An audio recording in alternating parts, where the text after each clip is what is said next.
Hello Watch Fam, I'm the Chirpy Panda, and today we are going through my modded SKX007. I basically just got this back from an Australian Seiko mod person, watchmaker, you can call it that, and it's done a few really cool things to it which I would recommend you guys check out. So it'll be coming right up after this intro.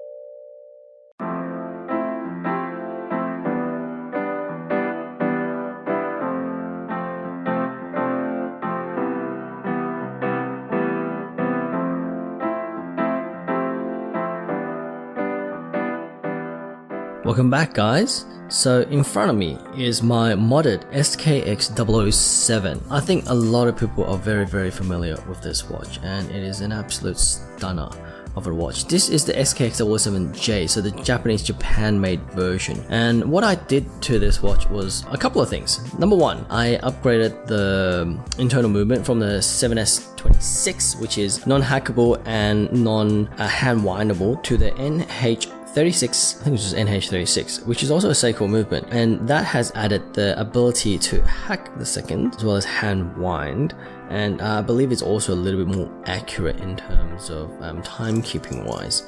The other thing that I've actually done as well is change the crystal to a sapphire crystal with a blue anti-reflective coating. Unfortunately, I actually asked for a double dome crystal, but I received a flat one. So it was a miscommunication, and I think it looked really good anyway, so I was like, oh, let's just keep it, it's good enough. And I may actually make another video where I change the crystal myself. I've left everything as stock, so there was an option to change the bezel to be ceramic and sloped. Thank God I didn't, because it came as a flat crystal. And there was also changed the crown to be a signed Seiko crown. Well, I should be an S-signed crown. It's not made by Seiko, I believe it's aftermarket, purely because the stem needed to change from the movement, and we may as well update the crown at the same time. There's no other mods done, but that's basically what it is. On the surface, it looks identical, but when I pull this out, you'll notice two things. Number one, it can be hand wound. The other thing is the second's hackable. As you can see that it has stopped, whereas from my understanding 7S26 is non-hackable. Those were the two main things. Actually, if anything, I didn't really care about the second's hacking, purely because, you know, I'm not a super accurate, I need to be somewhere at this exact time military type of guy or aviator. But the hand wind was such a deal breaker for me initially, because I don't really want to just wake up and do this, the Seiko shake. I have to do this every morning for like 30 seconds just to ensure that I have enough juice to go. But whereas now I just go like this for like 30 times in the morning, and then thread the crown back in to ensure that it's nice and water resistant, I should say. The dome would have been the last thing I would do to it, and that's it. I'm going to keep the dial exactly the same. I'm not going to change the hands. I'm not going to do anything funky like that. I'm just going to keep it as is. Whilst I'm at it, I'll just do a quick wrist check. I'm wearing an also modded Seiko SNK809. I will have a separate video to show you what has happened, and you can probably already see how it's like nice and polished. So what I'll do is I'll probably prop this on my wrist to show you the difference, which is there isn't too much. But what I'm going to actually do is change the straps around so that you can see how much of a strap monster this bad boy is. And voila, that is the Seiko SKX007J model. A quick wrist roll on a Jubilee strap. I don't need to say too much about this strap. It is, for lack of a better word, rubbish. But it looks good.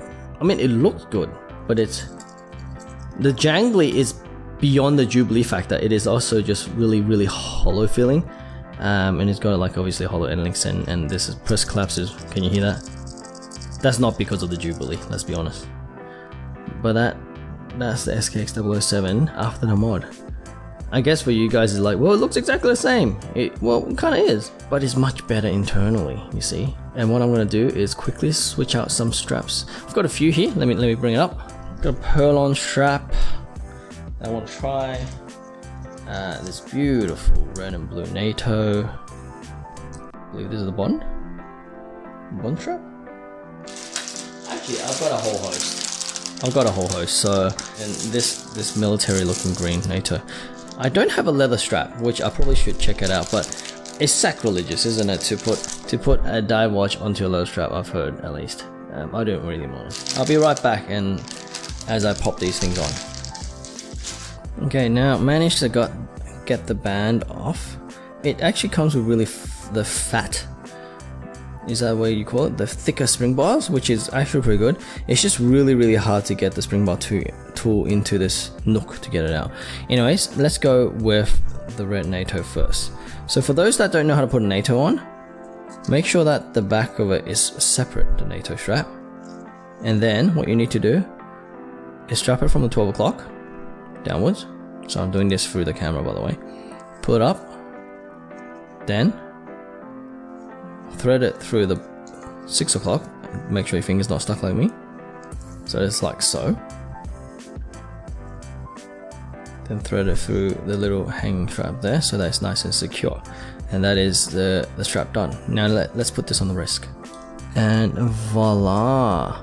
That red and blue really complement. You see, because this is a black dial, with there's a little bit of orange text on it, obviously. But because of the black dial, it's so easy, absolutely easy, to get a matching color of sorts. Now let's try the Bond one. Bellissimo! Look at that. It's a bit more tame, so it's a bit more tame if you're like kinda just chilling. Strap monster, I'm telling you, SKX007 is a strap monster. Let's go try the pearl on. Beige pearl on strap. I feel like I'm wearing this slightly wrong for some reason. I feel like it's a little bit tight for me right now. But even this kind of works. I mean, the colors are very vibrant, very light. So not for everyone, I presume. But still, I think it's worth a try. This pearl on strap was pretty cheap. It was like a couple of dollars on eBay. So if it doesn't work, I'm not gonna cry over it. I'm trying. I got a few more NATOs. I'm gonna chuck it all on. Voila! Look at that. This is a NATO strap I got from AliExpress. These ones are from Sydney Strap Co. I think this is also from Sydney Strap Co. I'm not too happy about Sydney Strap Co's pearl on one. It looked very flimsy. And this one from AliExpress is seatbelt. I think it's a seatbelt level, like a premium NATO strap, but it costs like the same as the Sydney Strap Co. So I'm gonna leave links down below if you guys want to buy it. This one, I think I might rock this for a couple of days. This looks damn sexy. What do you think? Is it just me? This was about $10 Australian, maybe 11. So it will be like $8 US. I believe shipped as well, and it wasn't even on sale or anything. Get another one. This is another one from the AliExpress seller that I bought it from. My apologies, I think it's a bit tight. I tightened this one a little bit too much. Anyways, it looks good though. I think this color is probably not for everyone. However, I saw it and I feel like I'm gonna put this on like a more vintagey dive watch. So it doesn't really match this one. It doesn't match the SKX. I think the color's a little off. So, but I really want to get the Oris 65. So that, and it'll be a bronze one too. So I think it'll match this really well. Okay, let's chuck one more on. Another one from the same seller. This time in black, green, and red. Very reminiscent of this one, except, oh, actually the Bond one, I should say. But with a little bit of style, this one goes really well. Wow, look at that. If you're not a fan of NATO straps, what is wrong with you? Look at this. It is absolutely stunning. And this is the seatbelt quality. It is better than the Sydney Strap Co one, I have to be honest. I'll link to both. But yeah, this is basically my modded SKX007J. Extremely happy with it. What do you guys think? Let's flip the camera around. Welcome back, guys. So that was my kind of quick look at my SKX007 with the multiple straps that you can try, and I'm extremely happy about this, and I thank Seiko Mod Australia for making this possible for me. I think moving forward I'm going to try and learn how to do it myself. I feel like it'll be good to understand the internals of how not just a Seiko watch works, but any watch would be assembled. I'm not talking about the movement, I'm not that smart, I'm just talking about the assembly of what the internal parts, maybe the bezel, the inserts, the crystal, how the case can, you know, how the dials will fit the case. I just noticed that the chapter ring is ever so slightly off. I don't know if I can fix that myself, but yeah, I'm gonna think about building my own watch from scratch, or assembling my own watch from scratch. I need to clarify that. I will be using off the shelf kind of movement, probably the NH36, 35, 36, probably 38 without no date, maybe the Miyota movements, and building my own watch from scratch, maybe a dive watch, maybe a pilot watch, maybe another watch, I don't know. So that's kind of what my headspace is at. What do you guys think? Have you guys mod your SKX? What type of mods have you gone through? I think people have done a lot more crazy stuff than I have. I've really just done the crystal and the movement, but I'm thinking my next watch I'll build myself with everything custom, you know, actually to the point where it'll be exactly the watch I want.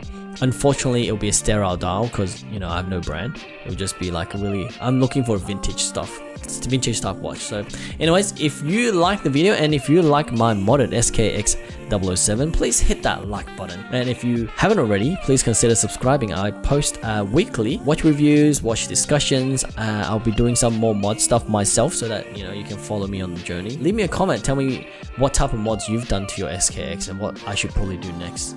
Maybe to my one. Otherwise, you guys have been amazing. I'm the Chirpy Panda and I'll catch you in the next one. Peace!